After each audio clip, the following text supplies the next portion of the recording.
aparentemente no hacen nada. Puede ser que algún día en el cielo nos llevaremos grandes sorpresas. Grandes sorpresas. Cuando veamos personas que nunca consideramos como gente grande. Ver que la obra que hicieron y el impacto de su vida sin jamás predicar un sermón llevó a muchas personas al cielo porque le vieron vivir, porque transfirió vida. Y cómo ministrar, cómo servir al Señor, cómo ser misionero, como transferir vida, es servir al Señor.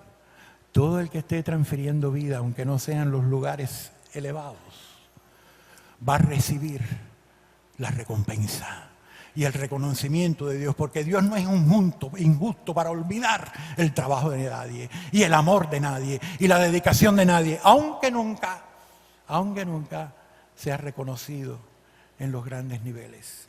De manera que para poder mantener la unidad en el vínculo de la paz, tenemos que reconocer a esa gente y tenemos que ver a aquellas personas que trabajan al lado nuestro y que necesitamos de ellas, porque sin ellas la vida no puede ser, que no tienen cargos, que no brillan en otras cosas, pero que nos sirven como ministros de Dios, tan ministros como nosotros, tan valiosos como nosotros y tan usados por el Señor como nosotros, porque Dios dio diferentes dones a los hombres y los dio para bendecir la iglesia, para edificarla, para que todos llegásemos a hacer lo que Él quiere. Por lo tanto, nadie puede verse como superior a nadie. Esto es muy bautista, ¿saben? Otras denominaciones no tienen eso, pero esto sí es muy bautista. Todos somos ministros del Señor. Por lo tanto, mantengamos la unidad del Espíritu, reconociendo a los más humildes, a los que nunca suenan, a los que no hablan ni siquiera de lo que hacen, pero viven transfiriendo vida y sirviendo a otros. ¿Saben? Pienso que ellos son los que dan la mayor ofrenda, porque la dan sin que nadie la sepa, se la dan a Dios. Y a veces nosotros no lo valoramos. Dios nos ayude a valorar la inmensa multitud de ministros de Dios que tenemos en nuestras congregaciones. En cuarto y último lugar,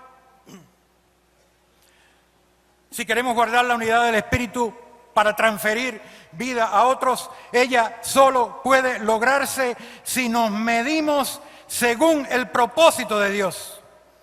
Y los versículos del 13 al 16 nos dicen: hasta que todos lleguemos a la unidad de la fe y del conocimiento del Hijo de Dios, a un varón perfecto. Yo cada vez que leo este versículo yo me quedo y yo digo: Señor, ¿por qué no tú pusiste así? Sería mucho más cómodo si Dios hubiera dicho, si Pablo hubiera dicho, hasta que todos lleguemos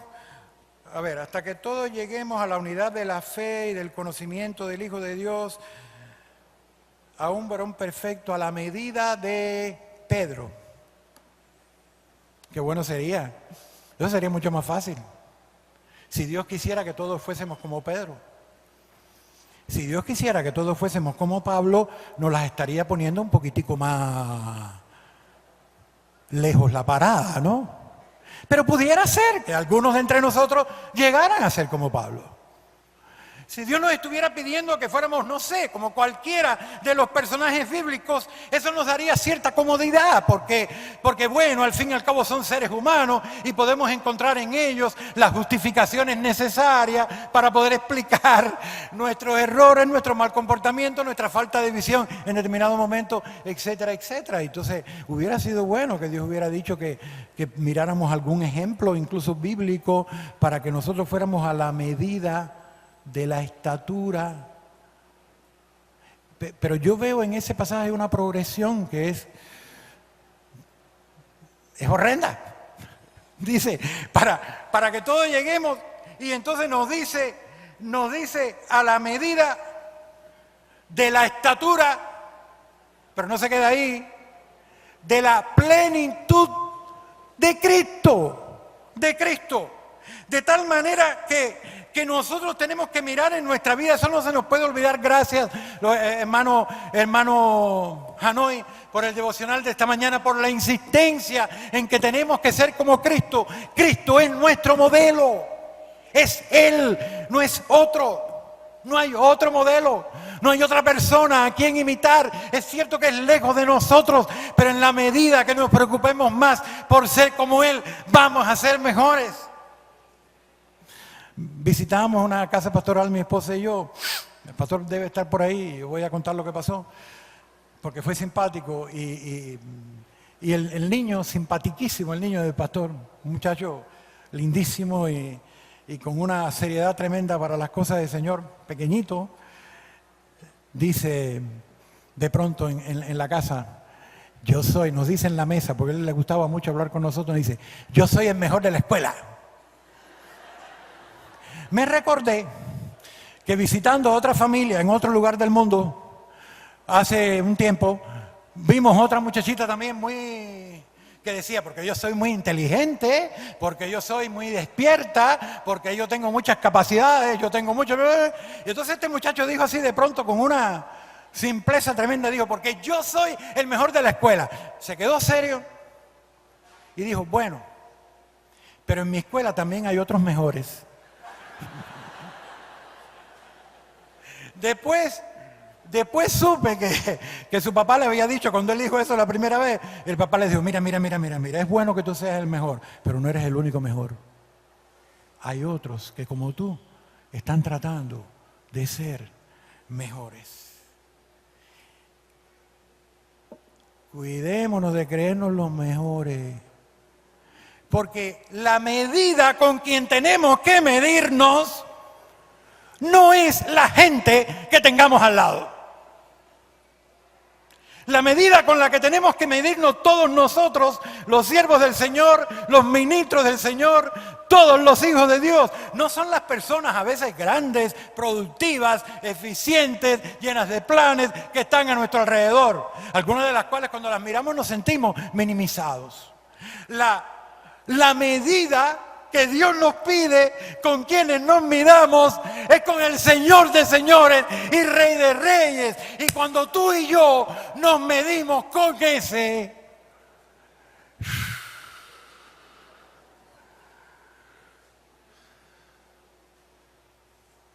¿saben qué? Vengo humildito a buscar la ayuda de mi hermano que tengo al lado. Aunque él también tiene defectos. Porque sin Él no puedo vivir. Necesito su brazo para que me ayude. Necesito su fuerza para hacer la obra. Necesito su gracia y su empuje para poder hacer más por la obra del Señor. Porque cuando me comparo con quien realmente tengo que compararme, no me queda más remedio que caerme de hinojos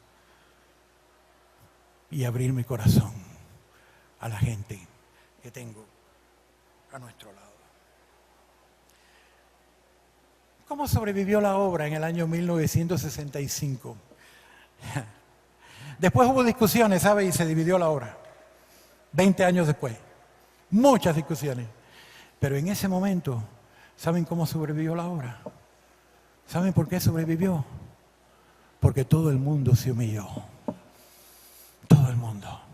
Porque el dolor era tanta, la incertidumbre era tanta, que solo mirando la grandeza de Dios y el poder de Dios, cuando las personas se iban de nuestras iglesias, cuando muchos hermanos nuestros se iban, cuando solo agarrados del Espíritu de Dios, increíblemente para la gloria de Dios, la obra no solo sobrevivió en aquel entonces. Y después empezamos a discutir sobre conceptos. Y esa discusión de conceptos costó cara a la obra del Señor. Lo que salva la obra, lo que levanta la obra, lo que permite que nosotros transfiramos vida a nuestra nación es si logramos la unidad del Espíritu en nuestras iglesias y en nuestra convención, que en el vínculo de la paz. Si queremos transferir vida a otros, necesitamos de verdad la unidad del Espíritu. Asumamos actitudes correctas al desarrollar nuestro ministerio. Enfoquémonos en aquello que nos une, los fundamentos de nuestra fe. Apreciemos la diversidad de dones y variedad de ministerios que gracias a Dios tenemos entre nosotros. Y a la hora de medirnos, midámonos con Jesús. Eso bajará nuestros humos y nos permitirá ser usados por Dios. Porque Dios solo usa corazones humillados y quebrantados. Dios nos dé ese espíritu para que nos una. Que el Señor les bendiga, amados hermanos.